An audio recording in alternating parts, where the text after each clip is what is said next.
Bismillahirrahmanirrahim. Assalamualaikum warahmatullahi wabarakatuh. Alhamdulillah, kita bisa berjumpa kembali melalui channel ini.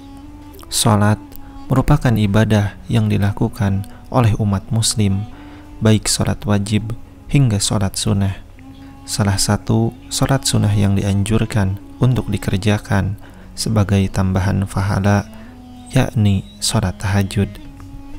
Waktu utama untuk mengerjakan salat tahajud ialah pada sepertiga malam. Hukum salat tahajud yaitu sunnah, artinya jika dikerjakan mendapat pahala. Sementara apabila tidak dikerjakan tidak akan mendapat dosa. Akan tetapi salat tahajud memiliki keutamaan yang istimewa yang diberikan oleh Allah Subhanahu wa Ta'ala bagi umat muslim yang mau menjalankannya. Namun ternyata ada seseorang yang meskipun mengerjakan sholat tahajud tetapi rugi di mata Allah. Lalu mengapa bisa demikian? Hal ini berlaku bagi manusia yang merasa bangga dengan diri sendiri, atau bisa dikatakan ria dengan apa yang kita dapat dari Allah Subhanahu wa Ta'ala tanpa memperdulikan sekitar.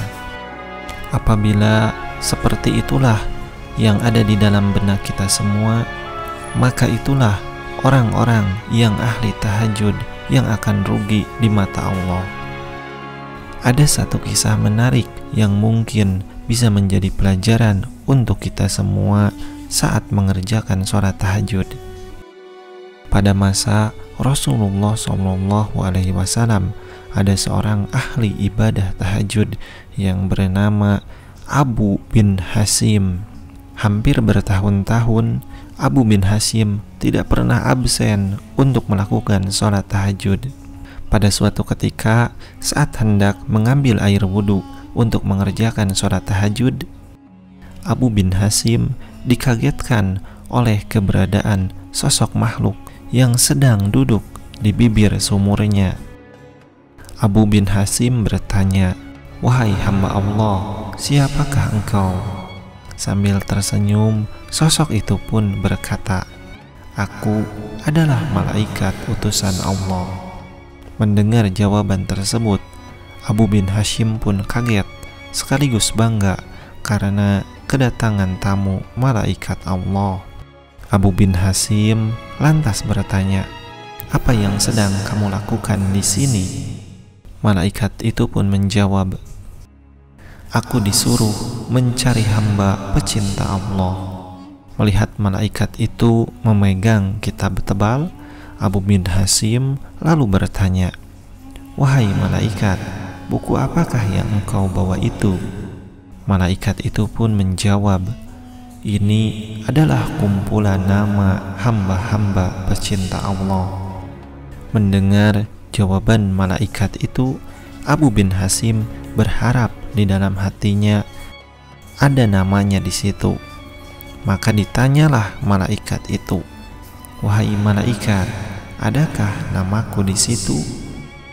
Abu bin Hasim beranggapan bahwa namanya ada di buku itu, mengingat amal ibadahnya yang hampir tidak pernah putus, selalu mengerjakan sholat tahajud, berdoa, dan bermunajat kepada Allah Subhanahu wa Ta'ala di sepertiga malam, dan masih banyak yang lainnya.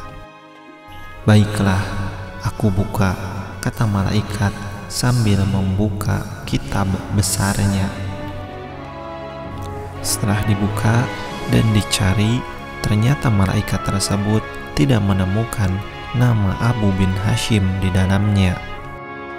Karena tidak percaya dengan apa yang disampaikan, Abu bin Hasim meminta malaikat mencarinya sekali lagi. Lalu dicarilah sekali lagi dan berkata, "Betul, namamu tidak ada di dalam buku ini." Mendengar namanya tidak ada di dalam buku catatan yang dibawa malaikat tersebut, Abu bin Hashim pun gemetar dan jatuh tersungkur di depan malaikat. Beliau menangis sejadi-jadinya sambil berkata, "Rugi sekali diriku yang selalu tegak berdiri di setiap malam dalam tahajud dan bermunajat, tetapi namaku tidak masuk dalam golongan para hamba pecinta Allah."